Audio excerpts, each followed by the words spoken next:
Tree Grows in Brooklyn, Chapter 9, Part 2. After Johnny had escorted his mother-in-law over to his house, he went out looking for work. Katie was glad to see her mother. With the memory of her own birth pangs still lingering, she had knowledge now of what her mother had suffered from when she, Katie, was born. She thought of her mother bearing 7 children, bringing them up, watching 3 of them die, and knowing that those who lived were doomed to hunger and hardship. She had a vision that the same cycle was destined for her less-than-day-old child. She became frantic with worry. "What do I know?" Katie asked her mother. "I can't teach her anything more than I myself know, and I know so little. You're a poor mother. Johnny and I are poor. The baby will grow up to be poor. We can't be any more than we are this day. Sometimes I think that the year past was the best we will ever know. As the years go by and Johnny and I get older, nothing will grow better. All we have now is that we are young and strong enough to work, and that will go from us as time passes." Then the real truth came to her. "I mean," she thought, "that I can work. I can't count on Johnny. I'll always have to look after him. Oh God, don't send me any more children or I won't be able to look after Johnny. And I've got to look after Johnny. He can't look after himself." Her mother interrupted her thoughts. Mary was saying, "What did we have in the old country? Nothing. We were peasants. We starved. Well, then, we came over here. It wasn't so much better except that they didn't take your father for the military the way they would do in the old country. But otherwise, it's been harder. I miss the homeland, the trees and the broad fields and the familiar way of living, the old friends. If you could expect nothing better, why did you come to America?" "For the sake of my children whom I wish to be born in a free land." "Your children haven't done so well, Mother." Katie smiled bitterly. "There is here what is not in the old country. In spite of hard, unfamiliar things, there is here hope. In the old country, a man can be no more than his father, providing he works hard. If his father was a carpenter, he may be a carpenter. He may not be a teacher or a priest. He may rise, but only to his father's state. In the old country, a man is given to the past. Here, he belongs to the future. In this land, he may be what he will, if he has the good heart and the way of working honestly at the right things." "That is not so. Your children have not done better than you." Mary Romilly sighed. "That may be my fault. I knew not how to teach my daughters, because I have nothing behind me except that for hundreds of years my family has worked on the land of some overlord. I did not send my first child to school. I was ignorant and did not know at first that the children of folk like us were allowed the free education of this land. Thus Sissy had no chance to do better than me. But the other 3, you went to school. I finished the 6th grade, if that's what is called education. And your Yanni," she could not pronounce J, "did too. Don't you see?" Excitement came into her voice. "Already it is starting. The getting better." She picked up the baby and held it high in her arms. "This child was born of parents who can read and write," she said simply. "To me, this is a great wonder." "Mother, I'm young. Mother, I'm just 18. I am strong. I will work hard, Mother, but I do not want this child to grow up just to work hard. What must I do, Mother? What must I do to make a different world for her? How do I start?" "The secret lies in the reading and the writing. You are able to read. Every day you must read 1 page of some good book to your child. Every day this must be until the child learns to read. Then she must read every day. I know this is the secret." "I will read," promised Katie. What is a good book? There are two great books. Shakespeare is a great book. I have heard tell that all the wonder of life is in that book. All that man has learned of beauty, all that he may know of wisdom and living are on those pages. It is said that these stories are plays to be acted out on the stage. I have never spoken to anyone who has seen this great thing, but I heard the lord of our land back in Austria say that some of the pages sing themselves like songs. Is Shakespeare a book in the German? It is of the English. I so heard our lord of the land tell his young son, who was getting out of the great University of Heidelberg long ago. And what is the other great book? It is the Bible that the Protestant people read. We have our own Bible, the Catholic one. Mary looked around the room furtively. It is not fitting for a good Catholic to say, but I believe that the Protestant Bible contains more of the loveliness of the great story on this earth and beyond it. That is the book, then, and the book of Shakespeare. And every day you must read a page each to your child, even though you yourself do not understand what is written down and cannot sound the words properly. You must do this, that the child will grow up knowing of what is great, knowing that these tenements of Williamsburg are not the whole world. The Protestant Bible and Shakespeare. And you must tell the child the legends I told you, as my mother told them to me, and her mother to her. You must tell all the fairy tales of the old country. You must tell of those not of the earth who live forever in the hearts of people, fairies, elves, dwarves, and such. You must tell of the great ghosts that haunted your father's people, and of the evil eye which put a hex upon your aunt. You must teach the child of the signs that come to the women of our family when there is trouble and death to be, and the child must believe in the good Lord and Jesus, his only Son. She crossed herself. Oh, and you must not forget the Kris Kringle. The child must believe in him until she reaches the age of 6. Mother, I know there are no ghosts or fairies. I would be teaching the children foolish lies. Mary spoke sharply. You do not know that there are not ghosts on earth or angels in heaven. I know there's no Santa Claus. Yet you must teach the child that these things are so.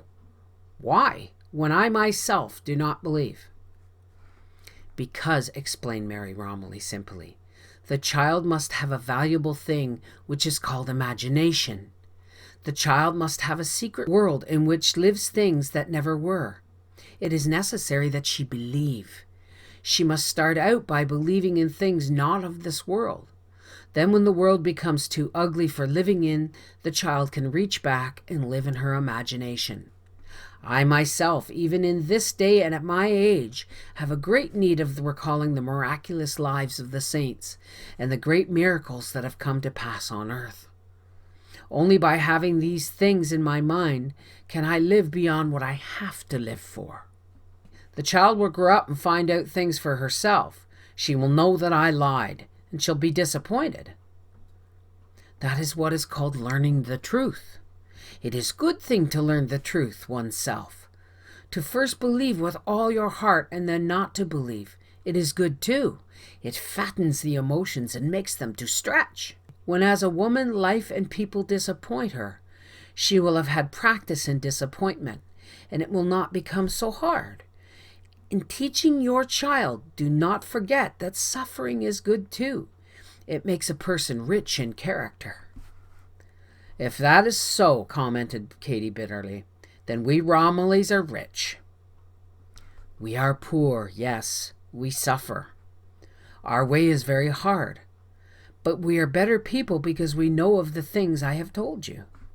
I could not read, but I told you of all the things I learned from living. You must tell them to your child and add on to them such things as you will learn as you grow older. What more must I teach the child? The child must be made to believe in heaven, a heaven not filled with flying angels with God on a throne. Mary articulated her thoughts painfully, half in German, half in English. but in a heaven, which means a wondrous place that people may dream of, as of a place where desires come true. This is probably a different kind of religion I do not know. And then what else? Before you die, you must own a bit of land, maybe with a house on it that your child or your children may inherit. Katie laughed. Me, own land, a house.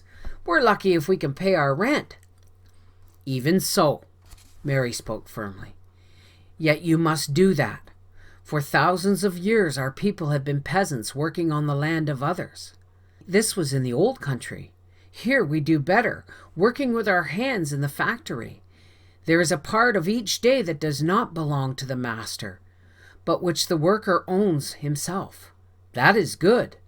But to own a bit of land is better, a bit of land that we may hand down to our children. That will raise us up on the face of the earth. How can we ever get to own land? Johnny and I work. We earn so little. Sometimes after the rent is paid and the insurance, there's hardly enough left for food. How could we save for land? You must take an empty condensed milk can and wash it well. A can. Cut off the top neatly. Cut strips down into the can the length of your finger. Let each strip be so wide she measured 2 inches with her fingers. Bend the strips backwards. The can will look like a clumsy star. Make a slit in the top.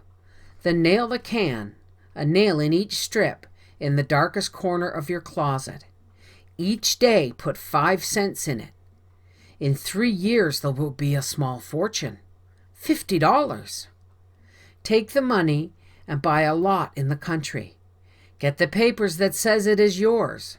Thus you will become a landowner. Once one has owned land, there is no going back to being a serf.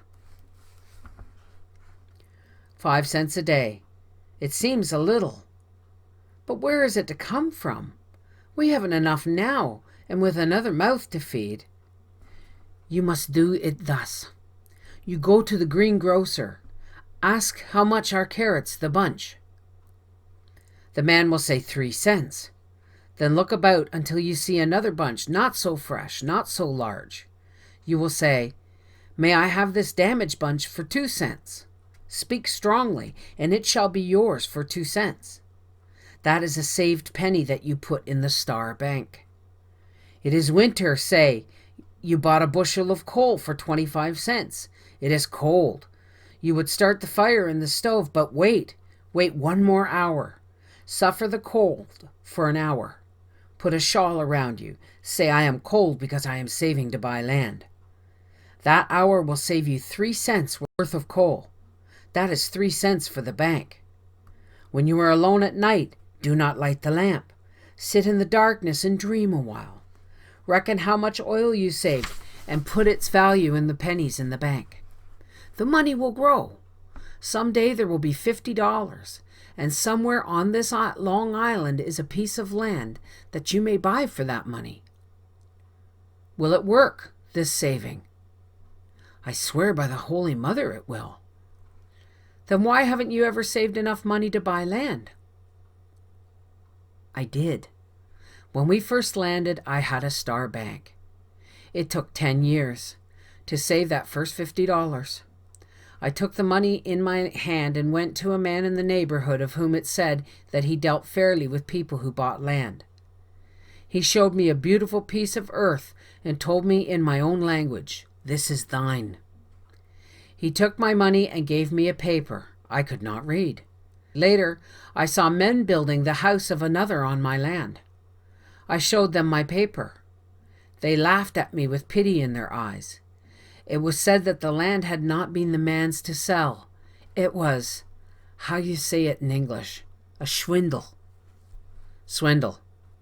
Aye, people like us, known as greenhorns from the old country, we were often robbed by such men as he because we could not read. But you have education. First you will read on the paper that the land is yours. Only then will you pay. And you never saved again, Mother? I did, all over again. The second time it was harder because there was many children. I saved, but when we moved, your father found the bank and took the money. He would not buy land with it. He was always one for birds, so he bought a rooster and many hens with the money and put them in the backyard. I seem to remember those chickens, said Katy, a long, long time ago. He said the eggs would bring much money in the neighborhood. Ah, what dreams men have. The first night, 20 starving cats came over the fence and killed and ate many chickens. The second night, Italians climbed the fence and stole more. The third day, the policeman came and said it was against the law to keep chickens in a yard in Brooklyn. We had to pay him $5 not to take your father to the station house. Your father sold the few chickens that were left and bought canary birds, which he could own without fear. Thus I lost the second savings. But I'm saving again. Maybe sometime. She sat back in silence for a while. Then she got up and put on her shawl. It grows dark. Your father will be coming home from his work. Holy Mary, watch over thee and thy child. Sissy came over right from work. She didn't take time to brush the gray rubber powder from her hair bow. She went into choking hysterics over the baby, pronouncing it the most beautiful baby in the world. Johnny looked skeptical. The baby looked blue and wizened to him, and he felt that there must be something wrong with it. Sissy washed the baby. It must have been bathed a dozen times that first day. She rushed out to the delicatessen store and beguiled the man into letting her open a charge account until Saturday payday. She bought $2 worth of delicacies: sliced tongue, smoked salmon, creamy white slices of smoked sturgeon, and crisp rolls. She bought a sack of charcoal and made the fire roar. She brought a tray of supper in to Katy, and then she and Johnny sat in the kitchen and ate together. The house smelled of warmth, good food, sweet powder, and the strong candy-like smell that came from a hard chalkish disc that Sissy wore in an imitation silver filigree heart on a chain around her neck. Johnny studied Sissy as he smoked his after-supper cigar. He wondered what criterion people used when they applied the tags of good and bad to their fellow men. Take Sissy. She was bad, but she was good. She was bad where men were concerned, but she was good because wherever she was, there was life. Good, tender, overwhelming, fun-loving, and strong-scented life. He hoped that his newly born daughter would be a little bit like Sissy. When Sissy announced that she was going to stay the night, Katy looked worried and said there was but the one bed which she and Johnny shared. Sissy declared that she was willing to sleep with Johnny if he could guarantee her a fine baby like Francie. Katy frowned.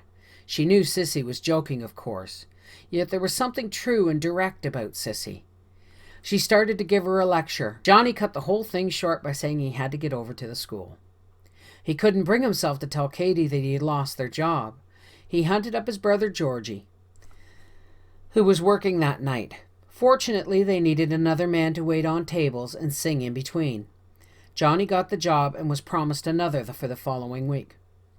He drifted back into the singing waiter business, and from that time on never worked at any other job. Sissy got into bed with Katy, and they talked most of the night away. Katy told her of her worry about Johnny and the fears of the future. They talked about Mary Romilly and what a good mother she was to Evie and Sissy and Katy. They spoke of their father, Thomas Romilly. Sissy said he was an old rip, and Katy said Sissy ought to show more respect. Sissy said, "Oh, fudge," and Katy laughed. Katy told Sissy of the talk she had with their mother that day. The idea of the bank so fascinated Sissy that she got up, even though it was the middle of the night, emptied out a can of milk into a bowl, and made the bank right then and there. She tried to crawl into the narrow, crowded closet to nail it down, but her voluminous nightgown got her tangled up. She pulled it off and crawled naked into the closet. Oliver couldn't fit in the closet. The large, luminous, naked back end of her stuck out as she crouched on her knees, hammering the bank to the floor. Katy had such a fit of giggling that she was afraid she'd bring on a hemorrhage. The loud banging at 3 o'clock in the morning woke the other tenants. They pounded on the ceiling from below and on the floor from above. Sissy threw Katy into another spasm of giggles by mumbling from the closet that the tenants had a nerve raising such a racket when there was a sick woman in the house. "How can anybody sleep?" she asked, giving the last nail a terrific bang. The bank in place, she put on her nightgown again, started off the land account by putting a nickel in the bank, and got back into bed. She listened excitedly while Katy told her about the 2 books. She promised that she would get the 2 books. They would be her christening present to the baby. Francie spent her first night on Earth sleeping snugly between her mother and Sissy. The next day, Sissy set about getting the books. She went to a public library and asked the librarian how she could get a Shakespeare and a Bible for keeps. The librarian couldn't help her out on the Bible, but she said there was a worn-out copy of Shakespeare in the files about to be discarded, which Sissy could have. She bought it. It was a tattered old volume containing all the plays and sonnets. It had intricate footnotes and detailed explanations as to the playwright's meaning. There was a biography and a picture of the author and steel-cut engravings illustrating scenes from each play. It was printed in small type, 2 columns to the page on thin paper. It cost Sissy 25 cents. The Bible, while a little harder to come by, was cheaper in the long run. In fact, it cost Sissy nothing. It had a name, Gideon, on the front. A few days after buying the volume of Shakespeare, Sissy woke up one morning and nudged her current lover with whom she was spending the night in a quiet family hotel. John, she called him John, although his name was Charlie. "What's that book on the dresser?" "A Bible." "A Protestant Bible?" "That's right." "I'm going to hook it." "Go ahead, that's why they put it there." "No." "Yeah. No kidding." People swipe it, read it, reform, and repent.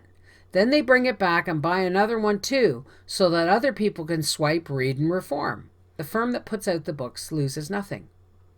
Well, here's one they're not going to get back. She wrapped it up in a hotel towel that she was also swiping.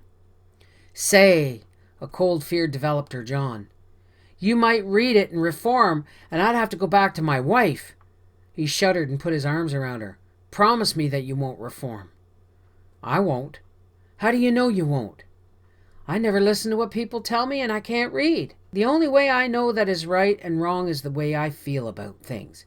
If I feel bad, it's wrong. If I feel good, it's right. And I feel good about being here with you." She threw an arm across his chest and exploded a kiss in his ear. "I sure wish we could get married, Sissy." "So do I, John. I know we'd hit it off. For a while, anyhow," she added honestly. "But I'm married, and that's the hell of the Catholic religion. No divorce." "I don't believe in divorce anyhow," said Sissy, who always remarried without the benefit of divorce. "You know what, Sissy?" "What?" "You got a heart of gold." "No kiddin'?" "No kiddin'." He watched her snap a red silk garter over the sheer lisle stocking she had pulled up over her shapely leg. "Give us a kiss," he begged suddenly. "Have we time?" she asked in a practical way, but she pulled the stocking off again. That's how the library of Francie Nolan was started.